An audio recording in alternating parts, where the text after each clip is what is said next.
पुराणों में शिव और श्री कृष्ण के बीच हुए युद्ध की जो कथा मिलती है उसके अनुसार राजा बलि के पुत्र वानासुर ने भगवान शिव की तपस्या करके उनसे सहस्त्र भुजाओं का वरदान प्राप्त कर लिया। वानासुर के बल से भयभीत होकर सभी उससे युद्ध करने से डरते थे। इससे वानासुर को बल का अभिमान हो गया। वानासुर की पुत्री उषा ने एक रात स्वप्न में श्री कृष्ण के पौत्र अनिरुद्ध को देखा।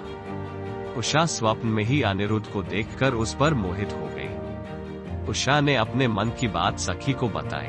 सखी ने अपनी मायावी विद्या से अनिरुद्ध को उसके पलंग सहित महल से चुराकर उषा के शयन कक्ष में पहुंचा दिया।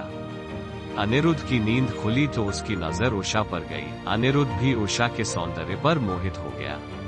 वानासुर के क्रोध की सीमा न रही और उसने अनिरुद्ध को युद्ध के ललकारा। वानासुर और अनिरुद्ध के बीच युद्ध होने लगा।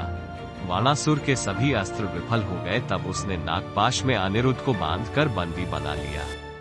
इस पूरी घटना की जानकारी जब श्री कृष्ण को मिली तो वह अपनी सेना के साथ वानासुर की राजधानी में पहुंच गए। श्री कृष्ण और वानासुर के बीच युद्ध होने लगा।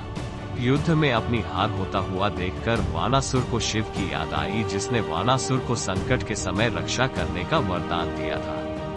वानासुर ने शिव का ध्यान किया तो शिव जी युद्ध भूमि में प्रकट हो गए। वानासुर की रक्षा के लिए शिव ने श्री कृष्ण से कहा कि युद्ध भूमि से लौट जाएं, अन्यथा मेरे साथ युद्ध करें। श्री कृष्ण ने शिव से युद्ध करना स्वीकार किया और छिड़ गया शिव एवं श्री कृष्ण के बीच महासंग्राम। श्री कृष्ण ने देखा कि शिव के रहते हुए वो वानासुर को परास्त नहीं कर सकते, तो उन्होंने शिव से कहा कि मेरे हाथों से वानासुर का पराजित होना विधि का विधान है।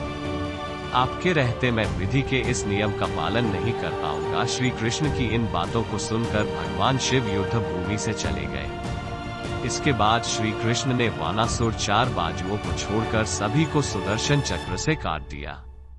वानासुर का अभिमान चूर हुआ और उसने श्री कृष्ण से क्षमा मांगकर अनिरुद्ध का विवाह उषा से करवा दिया।